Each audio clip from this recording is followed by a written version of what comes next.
नमस्कार मंडळी. चला तर मग आज आपण बनवणार आहोत वांगा बटाटा आणि शेवग्याच्या शेंगीची भाजी. अगदी झटपट होते ही भाजी आणि देखील चवीला देखील खूप छान लागते.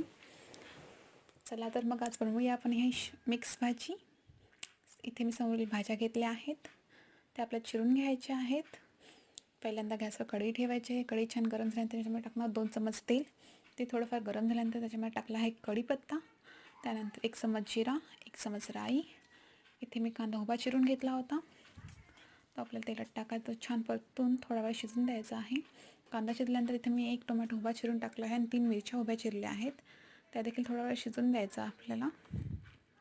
त्यानंतर टाकणार मसाले, त्याच्यामध्ये हळद, गरम मसाला, धणेपूड, हिंग आणि मीठ. ते देखील छान मिक्स करून घेऊया तेलावर. त्यानंतर इथे मी शेवगाची शेंग, 2 वांगी आणि 1 बटाटा घेतला होता, ते देखील अशाच प्रकारे उभे चिरून घेतले आहेत. ते आपण छान मिक्स करून घेणार आहोत मसाल्यांमध्ये. आणि गॅसची फ्लेम एकदम स्लो ठेवायची आहे आपल्याला. त्यावर झाकण देऊया आणि झाकणावर थोडंफार पाणी ठेवणार आहोत. तुम्ही पाहू शकता 10 मिनिटांनंतर आपल्या भाजीने पाणी सोडलं आहे. तुम्हाला गरज वाटली तर तुम्ही ह्याच्यामध्ये पाणी देखील सोडू शकता, पण गरम पाणी सोडायचं आहे आपल्याला.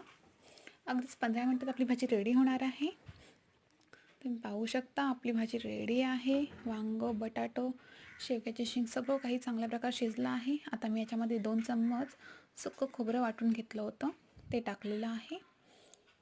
आणि आपली भाजी इतकी पटकन रेडी देखील झाली आहे. तुम्ही देखील नक्कीच ट्राय करा ही रेसिपी.